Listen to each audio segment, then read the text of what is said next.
Welcome to my YouTube channel. दोस्तों आज हम लोग जानेंगे एक रूम में प्लास्टर करने के लिए कितना सीमेंट और सैंड का जरूरत होता है। ठीक है दोस्तों, हम आपको एक एग्जांपल लेकर समझाएंगे। उस एग्जांपल को फॉलो करके आप इजीली अपने रूम का निकाल सकते हैं। ठीक है, तो चलिए बिना लेट किए हुए हम आपको एक एग्जाम्पल के जरिए समझाते हैं। तो देखिए आपको स्क्रीन पे कुछ दिख रहा होगा। दोस्तों मैंने एक रूम लिया है जिसका साइज 12 बाई 10 है, मतलब कि 10 फीट चौड़ा है और 12 फीट जो है वो लंबा एक रूम है।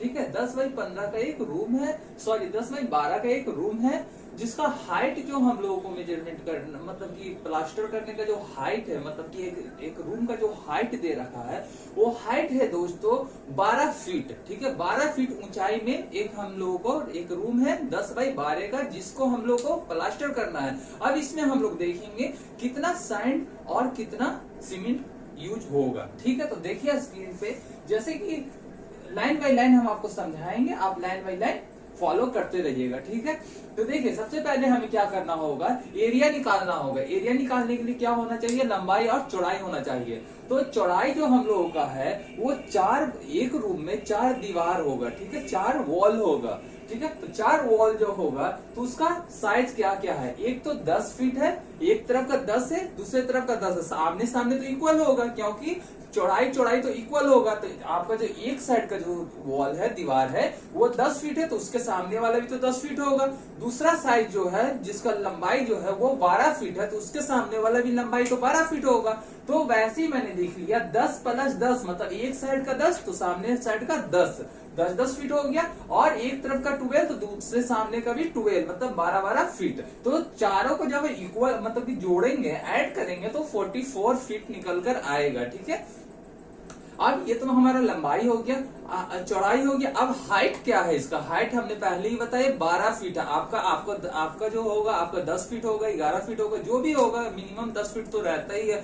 10 फीट होगा, आप 10 फीट लिख दीजिएगा। आपके दीवार का जो भी साइज होगा वो साइज आप लिख दीजिएगा। ठीक है दोस्तों, तो फिर मेरे को क्या किया, यहाँ पे मैंने क्या किया कि 44 इंटू 12 कर दिया। मतलब कि जो आपका हाइट है, जो दीवार का जो हाइट है और जो चौड़ाई है चारों दीवार का, ठीक है, उसको जोड़कर और दोनों को आपस में मल्टीप्लाई मतलब कि गुणा कर दिया। तो मेरे पास जो रिजल्ट निकल कर आया वो 528 स्क्वायर फीट निकल कर आया। ठीक है, 500 स्क्वायर फीट टोटल जो एरिया निकल कर आया वो 528 फीट हुआ। ठीक है, तो यहां तक कोई भी प्रॉब्लम है नहीं है। ठीक है, तो चलते हैं आगे। सबसे पहले उसके बाद हम क्या करेंगे कि जो मटेरियल का जो रेशियो होता है वो रेशियो ये होता है दोस्तों प्लास्टर करने के लिए कि हम एक हिस्सा सीमेंट मिलाते हैं तो उसका 5 हिस्सा जो होता है 5 टाइम जो है हम उसको सैंड मिलाते हैं। मतलब एक हिस्सा सीमेंट होगा तो 5 हिस्सा क्या होगा, सैंड होगा। ठीक है, तो उसी को रेशियो कहते हैं। तो रेशियो 1/5 का रेशियो 1:5 का हम लोग रेशियो लेकर चलते हैं।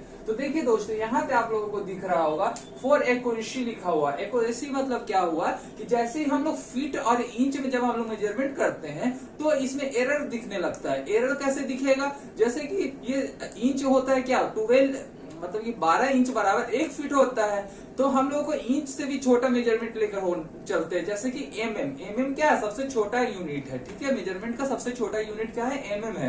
तो एमएम के हिसाब से हम लोग लेकर चलते हैं। ठीक है, तो वैसे ही हम लोग क्या करेंगे, एमएम का सबसे बड़ा यूनिट क्या है, मीटर है, तो मीटर से हम लोग डिनोट करेंगे। ठीक है, तो क्या करना है, यहाँ पे जो भी स्क्वायर मीटर है, स्क्वायर फीट है, उसको स्क्वायर मीटर में कन्वर्ट कर लेना है। क्यों, किस लिए कन्वर्ट करना, एक्यूरेसी के लिए, मतलब कि प्रॉपर हमें मटेरियल का पता चल जाए, इसलिए हम लोग कन्वर्ट करते हैं। ठीक है, तो देखिए यहाँ पे आपको दिख रहा होगा 528 गुणे 0.092 लिखा है मैंने। 0.092 क्या है, 0.092 कन्वर्टर है। मतलब कि जब भी हम स्क्वायर फीट को स्क्वायर मीटर में कन्वर्ट करेंगे तो 0.092 को मल्टीप्लाई कर देंगे स्क्वायर फीट से। ठीक है, तो मेरा जो स्क्वायर फीट है 528 गुणे 0.092 है, उससे जब मैंने मल्टीप्लाई किया तो मेरा रिजल्ट आपके सामने है 49.05 स्क्वायर मीटर आ गया। ठीक है, ये मेरा स्क्वायर मीटर में रिजल्ट है। ठीक है, उसके बाद हम ये देखेंगे दोस्तों, जो आपको रूम में जो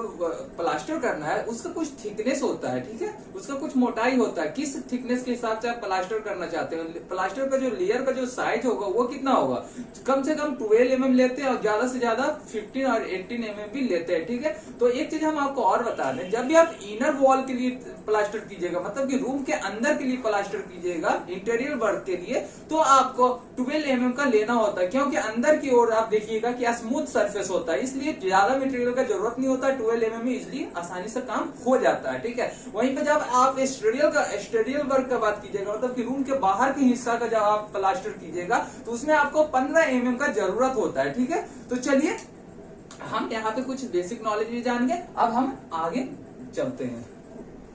फिर हम यहाँ पे वॉल्यूम निकालेंगे। वॉल्यूम निकालने का क्या तरीका होता है, एरिया इंटू थिकनेस, ठीक है। वॉल्यूम का पार्ट होता है, वॉल्यूम का मतलब होता है दोस्तों 3 हिस्सा, मतलब कि एक हो गया लंबाई, चौड़ाई और उसका मोटाई, ठीक है। तो हम वॉल्यूम कहते हैं। वॉल्यूम निकालने के लिए क्या होगा, क्योंकि हमें थिकनेस करना है ना, तो थिकनेस में प्लास्टर करना है, मोटाई में प्लास्टर करना है, तो उसके लिए क्या होगा कि आपको क्या करना होगा कि 49.05 में इंटू कर देना होगा कितना, जो आपका प्लास्टर का एरिया का साइज है। क्या साइज है आपका, 12 mm का, ठीक है। 12 mm को जब आप मीटर में कन्वर्ट कीजिएगा, क्योंकि सारा मेजरमेंट हम मीटर में कर रहे हैं, जब इसको मीटर में कन्वर्ट कीजिएगा तो 0.012 आएगा, ठीक है। चलिए यहाँ पे सॉल्व करते हैं। तो यहाँ पे आप देखिए 49, मैंने पूरी 49 ले लिया है, क्यों, क्योंकि 05 बहुत माइनर वैल्यू है, तो उसको मतलब सीधा सीधी 49 ही ले लिया। 49 इंटू 0.012 को जब मल्टीप्लाई किया तो 0.588 मीटर क्यूब आया, ठीक है। इसके बाद कुछ एक्स्ट्रा भी लिया जाता है, मटेरियल 20% एक्स्ट्रा लेते हैं। आप हमेशा देखते होंगे जो मिस्त्री वगैरह लोग होते हैं, वो जैसे ही प्लास्टर का प्रोसेस चालू किए रहते हैं, तो वो जैसे लेकर ऐसे मारते हैं दीवार पे, तो बहुत सारा मटेरियल नीचे जाता है, बहुत सारा मटेरियल जो है वो बर्बाद हो जाता है। इसके लिए वेस्टेज मटेरियल के लिए हम 20% एक्स्ट्रा लेकर चलते हैं। तो देखिए वही मैंने यहाँ पे किया, 20% एक्स्ट्रा मटेरियल लेकर चला है। 20% मतलब जितना आया आपका 0.588 मीटर क्यूब का 20% और ले लेंगे। तो यहाँ पे देखिए 0.58 प्लस 20% निकालना है, तो कैसे निकालना है, 20 डिवाइडेड बाई 100 इंटू जितना वैल्यू आया है टोटल कर देना है। उसके बाद इज इक्वल टू कीजिएगा तो 0.696 आ जाएगा। आपको परसेंटेज निकालने तो आता ही होगा, अगर नहीं भी आता है तो कोई दिक्कत नहीं, यहाँ पे सीख लेते हैं। क्या करना होता है, जितना भी आपका वैल्यू होता है वो वैल्यू को लेना है, प्लस उसका जितना परसेंट निकालना है उसको ऊपर में लिखते हैं, नीचे में 100 लिखते हैं। उसके बाद उसको इंटू कर देते हैं टोटल वैल्यू जो है उसमें। जैसे ही कीजिएगा और शुरू में जोड़ देना है तो आपका वैल्यू निकल कर आ जाएगा 0.096 मीटर क्यूब, ठीक है।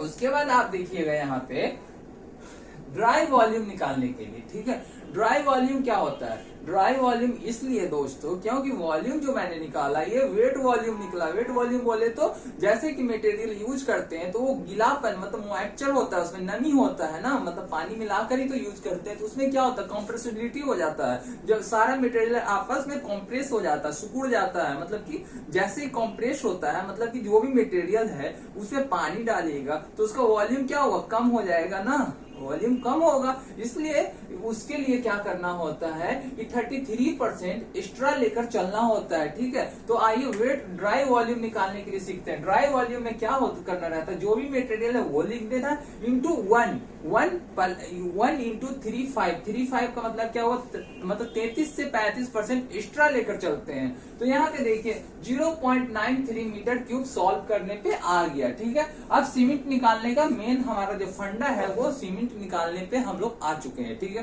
तो सीमेंट निकालने के लिए क्या होगा, सीमेंट निकालने के लिए दोस्तों होगा dry volume into quantity of cement ratio. Cement ratio क्या होता है, पहले ही मैंने आपको बताया, सीमेंट रेशियो किसे बनाना है, 1:5 में। तो quantity of cement ratio, cement का रेशियो कितना निकालना, 1 टाइम, तो 1 लेंगे, मतलब ड्राई वॉल्यूम जितना आया 0.93 इंटू कर देंगे, कितना रेशियो है, 1:1 कर देंगे, divided by sum of ratio, मतलब भाग कर देंगे, दोनों को मिलाकर भाग कर देंगे किसमें, सम ऑफ रेशियो, टोटल रेशियो जो 1:5 को जोड़ देंगे, 1 + 5 कर देंगे तो 6 आ जाएगा, डिवाइड करेंगे, इंटू कर देना है 1440। अब ये 1440 क्या है दोस्तों, 1440 है density of cement, density of cement, cement का जो डेंसिटी होता है वो 1440 केजी पर मीटर क्यूब होता है। उसी को मैंने जब मल्टीप्लाई किया तो मेरा रिजल्ट निकल कर आया 223 केजी में, 223 केजी पर मीटर क्यूब।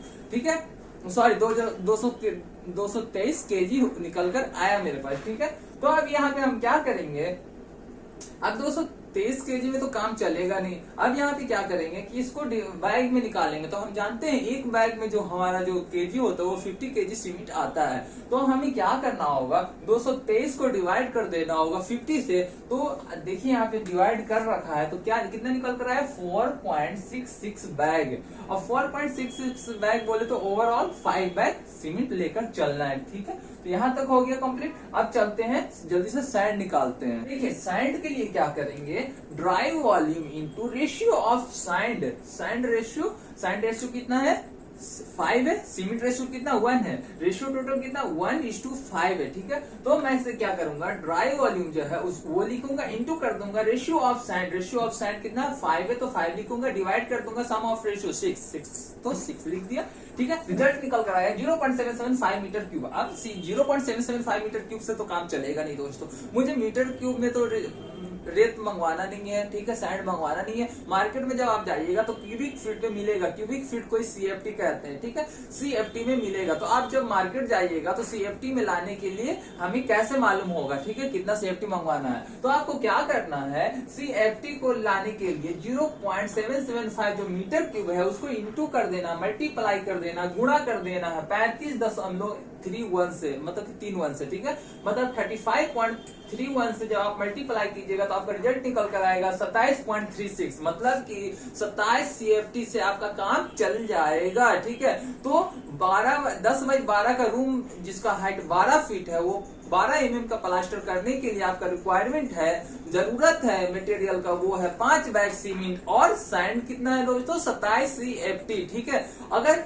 और एक चीज और हम आपको बता दें, आपका कॉस्ट बच जाएगा। ठीक है, ये टेक्निक अगर आप अपनाएंगे तो ये आपका कॉस्ट बचाएगा। ठीक है, अब आप बोलिएगा आप तो दीवार के लिए बता दिए लेकिन रूफ के लिए, छत के लिए नहीं बताए हैं। तो छत के लिए दोस्तों हम आपको बताना चाहते हैं, जिसको शेलिंग भी कहते हैं, छत भी कहते हैं, कुछ भी रूफ भी कहते हैं, कुछ भी कह सकते हैं। ठीक है, आपको सिर्फ समझाना, रूम के छत मतलब कि ये रूम है, रूम का ऊपर वाला जिसमें आप फैन वगैरह लगाते हैं उसका बात कर रहे हैं। ठीक है, उसमें क्या कीजिएगा, जब भी आप ढलाई करवाइएगा छत को तो वो आप जो प्लाई होगा वो बिल्कुल न्यू टाइप का होना चाहिए, मतलब कंडीशन में होना चाहिए। अगर वो कंडीशन में रहेगा तो आपका जो रिजल्ट निकल कर आएगा ढलाई के बाद, जो मतलब कि स्लैब का जो ढलाई निकलेगा, कंक्रीटिंग होगा, ढलाई करने के बाद जो रिजल्ट निकल कर आएगा वो बहुत ही स्मूथ निकल कर आएगा, उसमें प्लास्टर करने का कोई जरूरत रहेगा ही नहीं। और वैसे भी आपको वो तो करना ही है, प्लास्टर ऑफ पेरिस का जो